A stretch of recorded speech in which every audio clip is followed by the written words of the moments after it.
An older brother saves dogs from drowning under ice, only to, in the confusion, lose his younger brother, as if the younger boy just vanished. The older brother can only believe his brother drowned. This is a dream I call the brother's keeper dream. The brothers represent points of connection. The dogs represent beginning culture that boys are all too anticipatory for, and the water and ice represent language that is changing as the older brother's salvation is representing the plunge into a confirmation. In other words, a negation of formation. That was a passage from one of my dream journals. So I have some dream journals where you write down your dreams. Anyway, that was a dream I had, and I oftentimes do dream of water doing terrible things. Well, not doing, but like is part of something that is terrible, a terrible outcome. And I equate water as a symbol with language, and someone who swims in dream water is, this character, this person is essentially, a linguistic reasoner, and they are incredibly invested in the subjects around them. This is different from somebody who walks on fire in a dream, or is sets themselves as an effigy in a dream. You see, because fire, I take that to be a symbolic representation of action. It's because fire can't happen without a multiple action occurring. So what I mean by a multiple action, I mean more than one act. Whereas, water is sort of like an ingredient, whereas fire is sort of a recipe, and so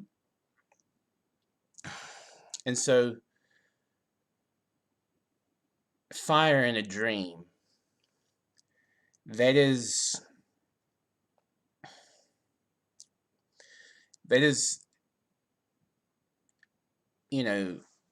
referring to spatial reasoning, because it alters its shape, the flames.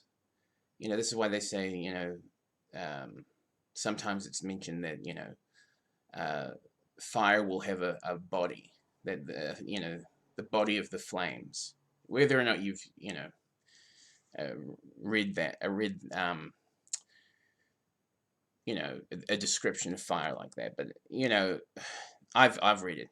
I've read descriptions of fire like that, and so fire is this is why I'm seeing it in terms of like dream fire, is that it's concerning spatial reasoning. It's concerning. It's saying something about your space, as opposed to, the content of your space, as opposed to,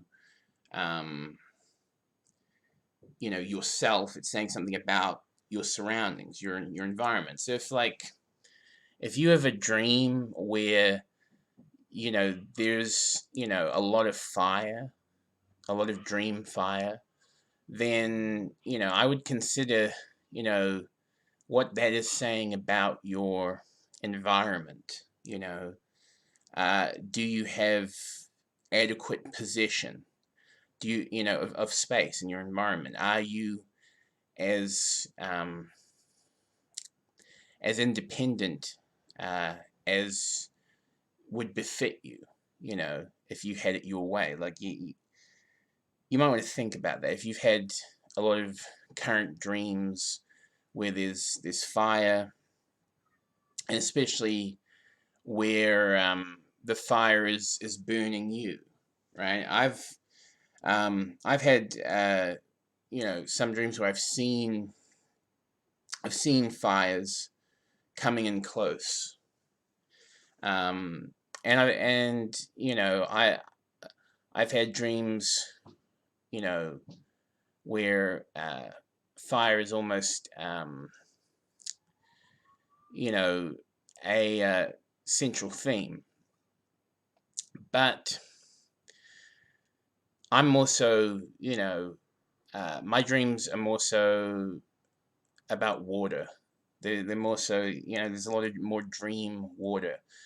Uh, in fact, one of my dreams were, you know, that has been recurring ever since I was a child is the classic falling dream. Only my falling dream was down a waterfall. It was, and I would wake up when I would crush on the rocks beneath. So, you know, I take it that, you know, if you die in your dream, you don't actually die. Well, it might depend on the individual. Who knows? Some people, if they die in their dreams, maybe they do die in real life. Maybe those people are more um, metaphysically designed, you know. But all I know is that I didn't die, and I had that dream over and over and over again. And, you know, but generally, you know, it hasn't been fire that has been the danger of my dreams, but it's been water. Water has been the danger of my dreams, and in all its symbolism. And so I thought I'd make this video to, you know, just share with the universe, and all the special stars and you know, the celestial congregation. I thought I'd make this video just to share, you know, that I think there is a, you know, there's definitely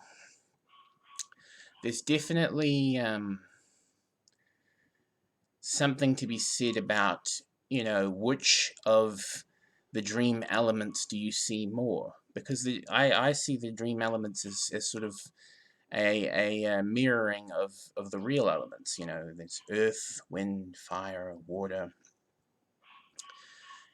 And, you know, if you see fire more in your dreams, you know, I think that you have issues with, you know, with space. I think you have issues with possession. Like you don't possess as much as you as would make you content. And I think, you know, although I haven't really mustered up any deep introspective ideas about you know, earth and wind as factors in the dream world, I do think that if you see more of one than the other, then that's probably saying something too, and you might want to give it some reflection. Um, you know how, like,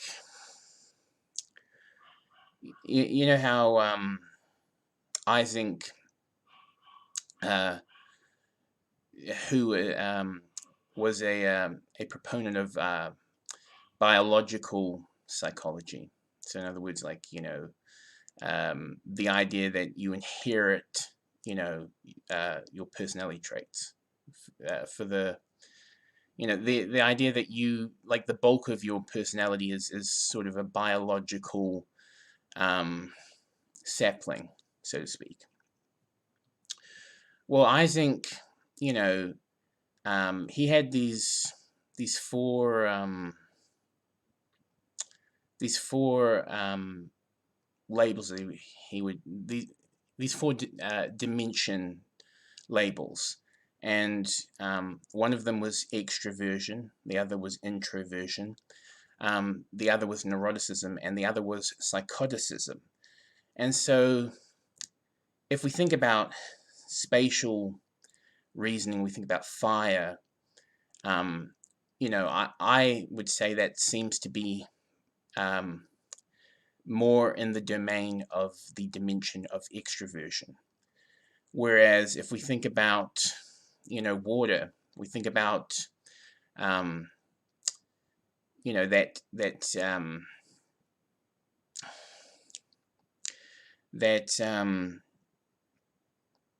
linguistic reasoning, that attention to the subject, that seems to be more under the domain of introversion.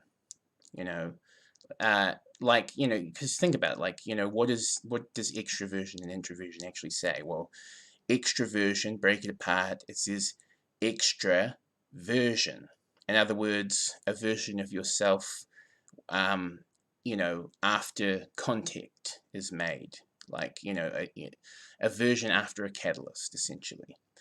Whereas introversion, break it apart, introversion, in other words, introductory version. So it's, the genuine article. It's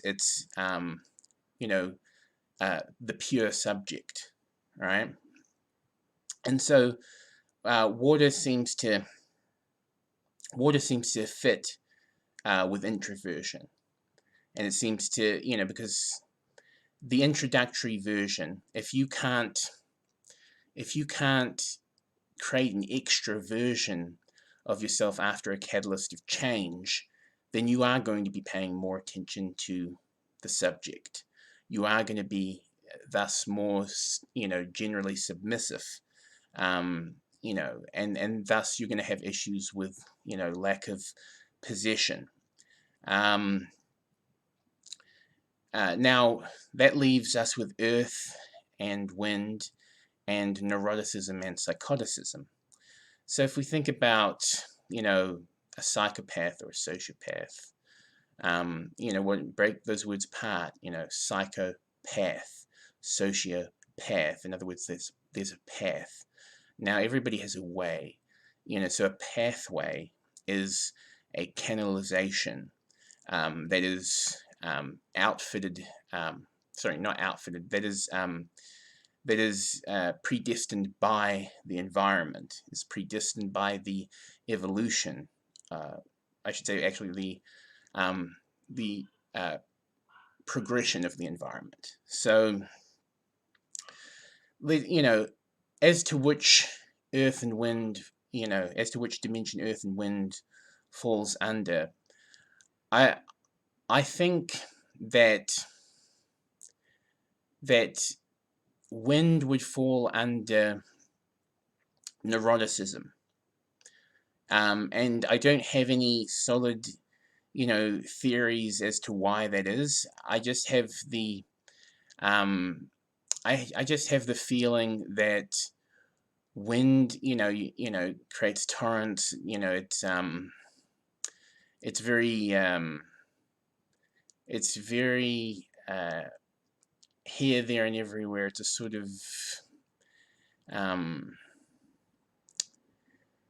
of spasmodic. It has a certain spasmodic quality to it that Earth doesn't. Earth is very stable. It's very fixed. And so why would I say Earth would fall under the dimension of psychoticism? I say that because, if you look at people like pedophiles, you look at rapists, you look at murderers, people who commit genocide, people who, just have faulty beliefs to extremes that, the average person would find, reprehensible. You just think about those people, those particular individuals, and it's clear that they can't get out from that conditioning, whatever conditioning they have. And so it's clear that there's a fixed quality to their path, right? There's a fixed quality to their dimension, and that's why I would say Earth. And keep in mind I'm talking about the elements in Dream, right? So we're talking about Dream Wind and Dream Earth. Dream Earth, if you're having a lot of, like, if you're experiencing dreams with a lot of earthquakes, dreams with like crumbling ruins and stuff like that, that's very much indicative. I think, like, I'm just coming to the thoughts right now because I have no hard theories on why Earth falls under psychoticism, why Dream Wind falls under neuroticism. But I think, right in this moment that, if you're having a lot of, dreams with Dream Earth being the main element, then, I would, I would think that maybe you have certain a certain canalization in your environment, and that you just can't get out of, if you think about like children who were subject to incredibly cruel and demented parents who like would um, sort of, well, the scenarios are endless to imagine, but like, pit your you know their kid against a dog, and like the kid's like three, no, not three, like 5 years old, and it's got a killer dog, right? Because they have a psychotic parent who wants to see their kid fight a dog because they want to break their kid's spirit, their kid's childhood, essentially. You read up about the past of deeply insane criminals. You're going to find their childhoods were filled with incredibly gruesome incidences, and for a lot of criminals, a main factor for those gruesome incidences of their youth was a parent or parents. And so it's not hard to imagine that a scenario could take place like, you pit your kid against a dog for, to break their spirit. Like you withhold food from your child, and until they stop being a kid and stop acting like a kid, I should say. In other words, it's sort of like you brainwash your kid. Well, if you brainwash your kid, then using using an arsenal of cruel strategy, inhumane strategy, then it's not hard to see why there would a psychopath would form, or a sociopath would form, and so that canalization would form, right? It's not hard to imagine that if you can think of the scenarios. But anyway, like, so if you're dreaming of a lot of Dream Earth, then it's probably pointing, just the way I'm thinking about it right now, could be wrong. It's probably pointing toward you being brainwashed, being conditioned by, factors that play in your environment. Like your options are being taken away from you, and so they're being, there are so many obstacles being put in your way. And if you're dreaming a lot of dream wind, if you're having a lot of dreams about tornadoes, then you're probably you don't have enough factors at play in your environment to ensure you of, you know, the comfort for the foreseeable future. And so you're in a nervous, paranoid state, and you're worried, and you are you're basically confused, and you unsure of yourself. I would assume, just from what I'm thinking about right now. But anyway, yeah, I have the majority of my dreams. The main element is fire, and so I think that, if you have dreams. Oh no, sorry, no, my the main element is not fire. I just forgot. The main element of my dreams is water. Um, I've had fire sometimes, right? So, but I think that's like it works in an axis, right? Fire and water. You know, and so yeah. If anybody has shared that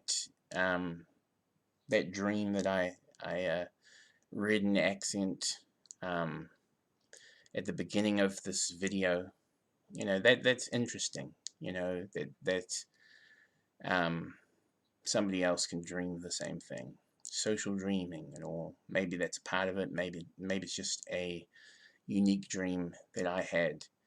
Regardless, I think that the main element of a person's dreams, like the main element that a person has at play in their dreams over the course of their life, I think that's telling. I think that says a lot about a person.